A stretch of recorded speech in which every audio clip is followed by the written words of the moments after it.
Doppelgangers and mimics are both shape changers, and that makes them very interesting, in particular in combination. Welcome to my channel. I focus on tabletop role-playing games, video games, and science fiction. I typed up the stat blocks for the Mimic and the Doppelganger. The Mimic occurs on the Monster Manual, page 220. This is from the 5th edition. And the Doppelganger is in the Monster Manual on page 82. So this shows this is a head-to-head comparison, shall we say.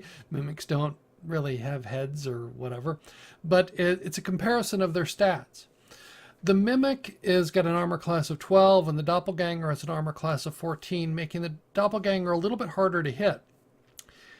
On hit dice, they're calculated a little bit differently, but the result is that the Mimic has a bit more hit points, which makes up a little bit for it being a little bit easier to hit.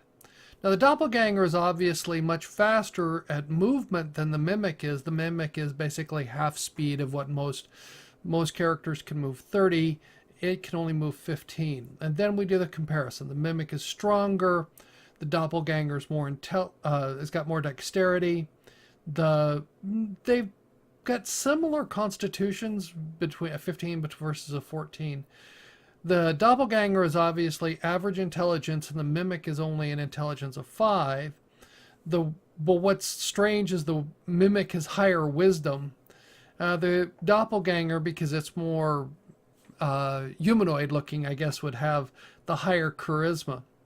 They have a different damage immunity. The Doppelganger has a immunity to the Mimic has immunity to acid, and the Mimic is a condition immunity of being prone, and the Doppelganger is a condition of being charmed. Now this brings an interesting question. I've never thought of trying to charm a Mimic, but that would be an interesting approach. I'd like to hear, has anybody ever charmed a Mimic?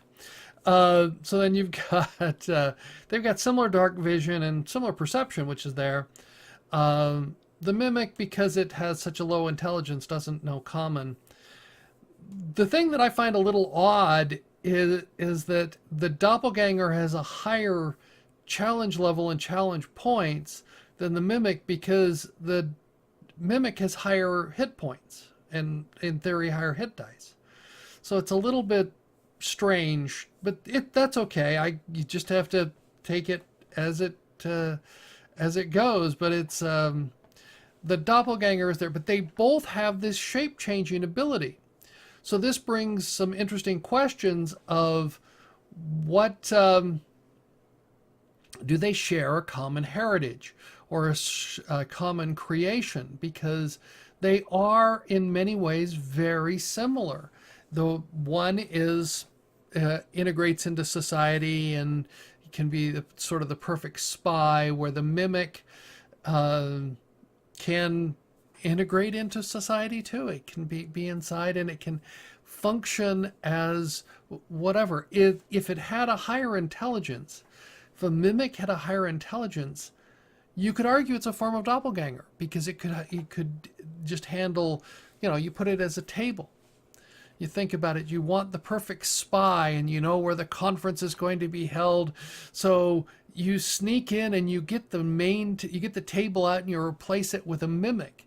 If the Mimic had a higher intelligence and a good memory, it could remember what was being said. And it would be a great spy, because it just acts there and doesn't attack anybody. It turns into a very nasty assassin because it could hide, and that. The problem with it is it's got a very low intelligence for that. So you really can't use the Mimic that way. But it does mean that it would be an interesting modification of the Mimic class to make one that's much more intelligent, that's much more like the Doppelganger. Get it closer to the Doppelganger in intelligence and put it in there, and it becomes a very effective spy. Doesn't run away very fast. It's got a fairly powerful defense mechanism, because it's fairly it's got a decent hit points and hit dice. and not the greatest armor class, but it's okay. But you could put this in your various dungeons or various cities because in there. So I was just looking at the comparison between the Mimic and the Doppelganger. They both, as shape changers, have some interesting capabilities that would fit well. They, as an ecology, they fit into the same ecological niche of shape changer. And there aren't many shape changer really in the that are native shape changers. I mean, you have lycanthropes and so on, but they only are able to change to one specific shape. These are the generic shape changers where things can change to any shape that they desire. So that makes it a very interesting comparison between the Mimic and the Doppelganger. I'd like to hear people's comments. What do you think about the relationship between mimics and doppelgangers? Have you used mimics and doppelgangers in your campaign, or have you ran across them? Have you ran across them together? That puts an interesting combination. You walk into a room and there's a table and a desk and a chair and a person behind the desk who says, "Welcome, come on in and have a seat." And none of it is real. The table and desk and chairs are all mimics, and the person behind the desk is a doppelganger. So that's a very nasty scenario because you're not expecting, and that none of it is what it appears to be.